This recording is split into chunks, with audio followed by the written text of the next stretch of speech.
Magnetic fields seem mysterious, invisible forces at work. But don't be fooled. Science cracked their secret long ago, and engineers use them every day.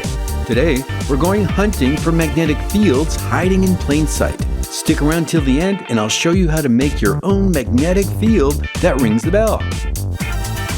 This one's obvious, but still amazing.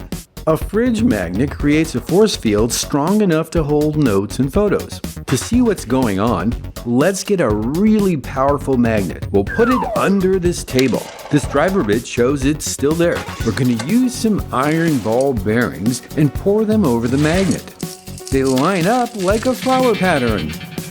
The ball bearings trace out invisible lines of force, the magnetic field. Take the magnet away, and the field collapses. Fun fact, ancient Greeks and Chinese both discovered natural magnets they called loadstones thousands of years ago. The big leap in magnetic fields came in 1820 when Hans Christian Orsted noticed a compass needle jump near an electric wire. That discovery connected electricity and magnetism and changed everything.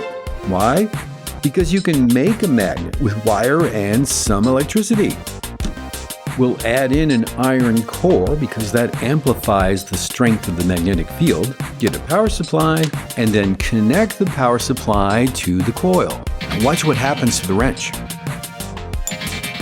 Cool. The current in the coil creates a magnetic field that attracts the iron in the wrench. If we turn off the power, the magnetic field collapses. Let's do a fancier coil this time, with a steel frame and hollow center. We'll add an iron core that can move in and out, called the plunger. We add a spring, reinsert the plunger, but this time we secure it with a retaining clip. The plunger can now move easily between these two positions. This is called a solenoid. Let's add some power to the coil and see what happens. We can now move objects remotely. How can we use this? Hollow coil, water valve with an iron core, assemble it, add a cover, and attach to water. When we apply power to the solenoid, the valve lets water through. Turn off the power and the spring snaps it shut. It's a sprinkler valve. That's a magnetic field watering your lawn so you don't have to use a hose. The speaker in your TV also uses a magnetic field similar to the solenoid. Let's have a closer look. The two metal tabs that come from the TV audio connect to a voice coil. The coil is wrapped around a permanent magnet to amplify the incoming signal. The speaker has a thin membrane shaped like a cone that connects to the voice coil. The cone responds to the interacting magnetic fields by vibrating, which pushes and pulls air molecules that reach your ear as sound. Now let's add rotation. Michael Faraday's work in 1821 gave us the first electric motor. Let's open one up and see what's inside. Notice the coils placed around the spinning axle, called the rotor. When power is applied sequentially to these coils, the magnetic field applies a force to the rotor, causing rotation. That's how your blender makes smoothies.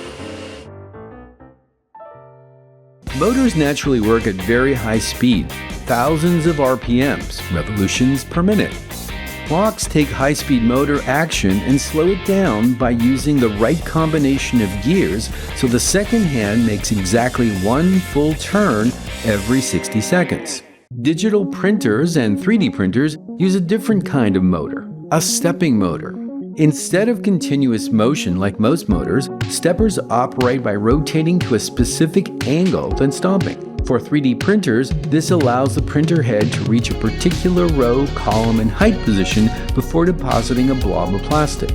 Inside, the motor has a finely segmented rotor that is magnetic.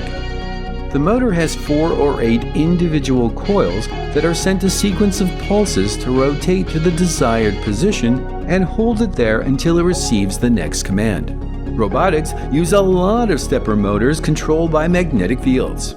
Your garage door isn't just lifted by a motor that has a magnetic field, it's also protected by magnetic sensors. A special switch opens only when near a magnetic field. In this demo, the pink plastic represents the garage door. When the door closes, the attached magnet triggers the switch and cuts power to the motor. It's much safer because the magnet only needs to be near the switch in order to shut off the motor.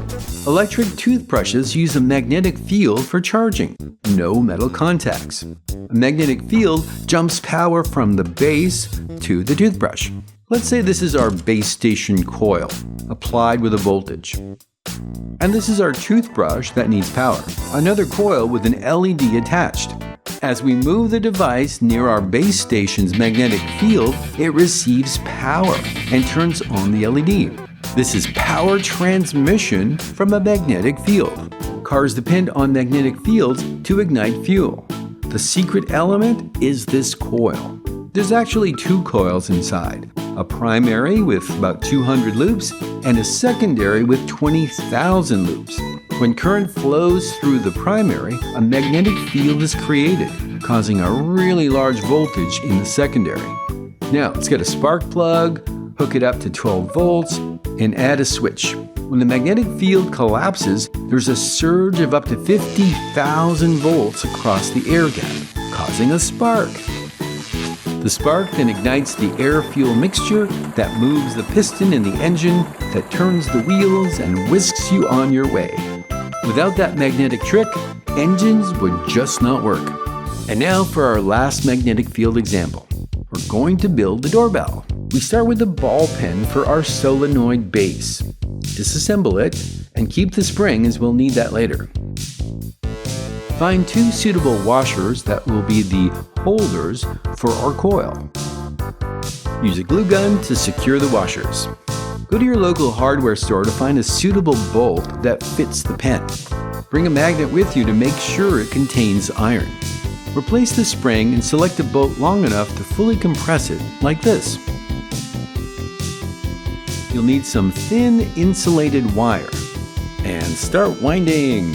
You should have about 100 to 200 windings. More windings makes the magnet more powerful. If you have an electric drill available, use it to speed up the task. Now use some sandpaper to remove the insulation coating from the ends of both wires. Once you're done, they should appear shiny. Now insert the spring and the bolt. Find a suitable base like a piece of wood. We're going to need a bell. One of these bells is ideal, but see what you can find that's made of metal and hollow. You may need a small piece of wood as a spacer to elevate your coil before attaching. A 9-volt battery provides power. Wrap one end of the coil to the bigger negative connector. Now touch the other end of the coil to the positive battery terminal. Yay, it works! That's 10 everyday objects hiding powerful magnetic fields. From the fridge magnet in your kitchen to the spark plugs in your car. Keep exploring the invisible. Check out this video on frequency.